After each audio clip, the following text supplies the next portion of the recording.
Okay, so I'm back again with another video, so we're still kind of backlogged a bit. So this was my last session of 2024, so as you can see on this day I was running with my guy Sonny. So Sonny actually has the same PR as me. He ran 10:92 last year, I think. He opened his season up with that, so we actually have ran the same PR time.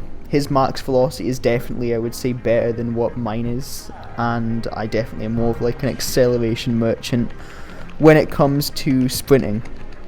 So yeah, I was kind of like cooking him out the blocks for the 30s, for the like 10s, the 20s, the 30s. Everything was going well, but then we ran a 50 on the last rep because I was gonna like not really have a place to train for the next sort of like week or so. Like I wasn't gonna get quality sprints in, so I was like, right, we're just gonna do it now. So I ran like 150 at the end, and I ran really well for the 50. I think I'm just not really used to I wasn't really used to the max velocity part of things after my injury a few weeks back. But yeah, Sonny cooked me on that final lap, so good on him. It's always nice to have, it's always nice to just train with people and to get that sort of competitive environment. Like even when I'm not running against someone, even if I've just got like friends joining me for a session, typically I will just do better. I'll like lift more, I'll sprint faster, jump higher, whatever it is.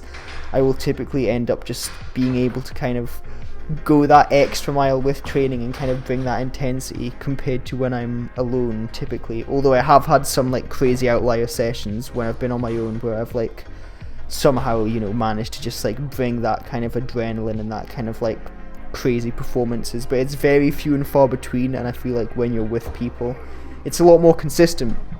So then I was testing my block clean after that really good session, and I think as well what made that session so good was the fact that it was test week, and on top of that I was then with Sonny, we were like running together, so that kind of concoction produced such results, and I was very happy with it because obviously I'd been running really trash the last few weeks with my injury being recent and all of those things. So everything considered, very, very good session to end the year on. And then obviously this here as well, nice little 110 kilo power clean PR, which is my first time hitting this first time hitting 110 kilos obviously. And I think I'd been going for it for about a year technically, because it's something that I've realised recently, that I've just been sort of training through injury it's essentially the past like 2 years really. Like I've not really let my body chill. Either it's been like knee pain or something else, and my fitness hasn't been up to par because of the injuries and everything, and it's just like a lot of things have went wrong. So like recently we've really, like me and my coach have discussed it, and we think it's best for me just to really focus on getting healthy at the moment rather than trying to like push through and just keep putting up these like subpar results.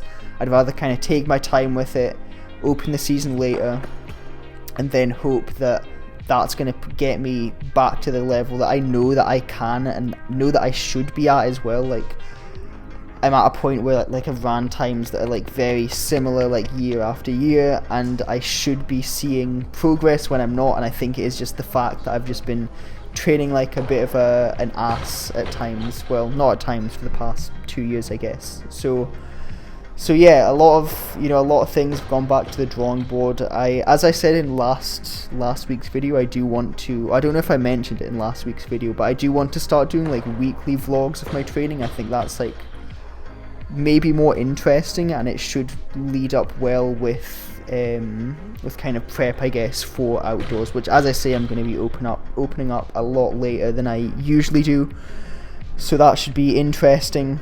And then yeah, so back to the video anyway. I'm kind of like going off topic. So yeah, power clean PR from the blocks. Then I was testing my power clean later on in the week from the floor. So from the blocks, obviously I was kind of fatigued from my sprint session that I had a few hours prior. Like me and Sonny, we both got these like Pure Gym 3-day free passes, and this was my last day of the 3-day free pass, using it at this Pure Gym back home. But yeah, we both got those passes, and it was like a great session, although I was like super fatigued after doing that 110 rep.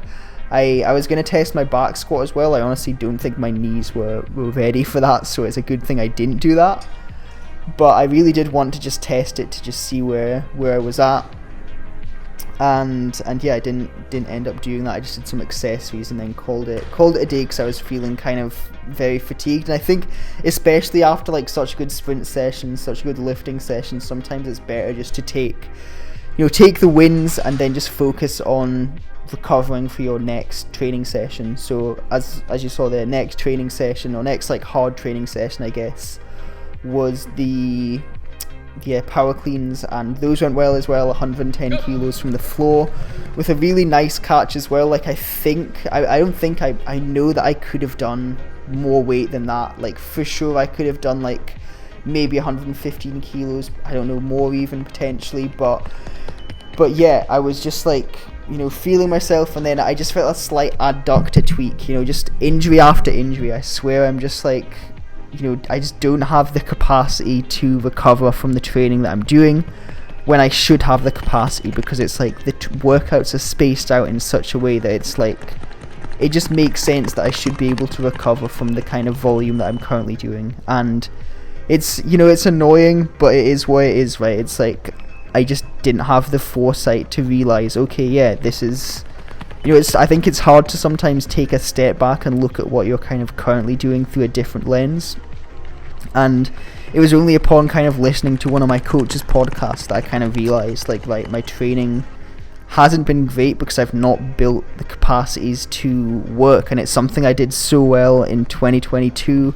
I always mention that because it was just such a good year. I ran sub 11, then transitioned into the off season, went through this like perfect plan where I opened up with a new PR in the 60. I was feeling amazing. I was able to like train, like I was sprinting like 3 times a week relatively intensely, and I was able to firm that. I was like able to do 4 sprint sessions in a week with a competition on the Sunday and come out like uninjured, unscathed. And it's like I've not been able to build up to that kind of volume since, and I do think it's just a case of like not having that work capacity built up, and that's something that I think I want to focus on doing before I go into outdoors. So first of all, get the injuries in check, then go working towards building up that capacity.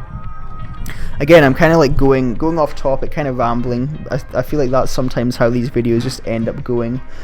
But yeah, training was going like good. This time of year is typically just a hard time of year to train because it's like between Christmas and New Year, and like a lot of places close on Christmas, close on New Year, closed on like the day after New Year, the day after Christmas. So it's kind of like days where you might end up like your training might end up falling on those days. So then you've got to train suboptimally, which I guess is better than nothing sometimes, but is nothing better maybe? I don't know. I don't know the answer to that question. Sometimes maybe nothing is better. I guess it just depends. But yeah, it is what it is. You just have to kind of deal with what you're the cards you're dealt, and that's just how things go. I did end up having another really good session with Sonny, so this was my last sort of sprint session up in Scotland before I was flying back over to Syracuse for the semester. So yeah, I was like ready to, I was running well. I was really feeling good for my season opener that I was going to run in New York, I decided, on the 17th of January. And after the hamstring pull, I was a little kind of concerned that I wasn't going to end up opening up at this meet, and I was potentially just going to end up doing it at like a later date. But yeah, I was like showing good signs in training, like running a 3 flat 30 meter fly, video time, like legitimate 3 flat for the like first session really of 2025, or second session of 2025. So like very good signs, certainly feeling ready to open up. And then obviously like later in the week again running a 40 and like 5:14. I think I was then quite fatigued from the training on Monday and just kind of the fatigue build up in general. So I find like after a test week, so like the week before was my test week, so tested kind of some 30s out, tested my power cleans obviously. Like typically I'll be fresh. The Monday session after a test week I'll also be quite fresh and like ready to do well still, and then it's just the next session after that I feel like the fatigue build up is too much and I just start to like drop down a little bit. And that's what I was sort of experiencing with that session, that and the fact that I was feeling a bit ill. So that wasn't ideal. My knee then blows up when I get to New York City. I'm staying with my friend Davis for 2 days at this like very fancy apartment that has this like gym built into it. I think it's like Lifetime Fitness. It's where LeBron James did his famous like summer runs like quite a few years back. So yeah, then after that week, I'm then like straight into prep for my season opener. So yeah, feeling good. I'm kind of like unloading because I felt quite fatigued from the week before. Running from the 3 points, so I don't really have access to blocks at this point, just because I'm training at the like Syracuse indoor track, and only the track team has access to the blocks. So that's not ideal, but you know, again, it's just kind of something you have to like make do with. You know, I didn't train with blocks for the first 2 years of my kind of sprinting career, quote unquote, but you know, I made do with it. As you see, like 3-point starts, I used to be a 3-point start merchant. I feel like I'm not as good at 3-point starts as I used to be, because I used to just kind of spam them all the time. But yeah, definitely still have a soft spot in my heart for 3-point starts, because it's what kind of, you know, it's my bread and butter. It's what I came up from during lockdown in 2020. That was my thing. But yeah, then lift wise, I'm just doing lifts that have like low ranges of motion as a way to just not really fatigue myself as much. Like I know from the week before I felt quite fatigued, so I didn't want to go too hard. Maybe I should have went harder with the lifts, built up a bit more fatigue, because certainly, you know, from the sprints, like you can typically tell like with sprint times, like because I'm running a 4:12, that's a relatively fast 30 meters, like not the fastest that I've done, but like relatively fast, especially for being on my own, not really having that competitive environment when you would train with friends. But yeah, I was like feeling good and like ready to go. Did some speed bench 2 days out, then meet day comes. Slight issue, the guy beside me false started, and it really kind of threw me off. I was quite passive with the first step. I really thought they were going to call it back, because I was like, there's no way he's going to get away with it. And I thought I was maybe going to get disqualified, because I also technically false started. Like my time shouldn't have counted because of that, but they didn't call it back, and I sort of like suffered in a way because of that. Because if it had got called back, I think I would have ran probably the same time, honestly. I'm not going to lie, I don't think I would have went faster than 7.2.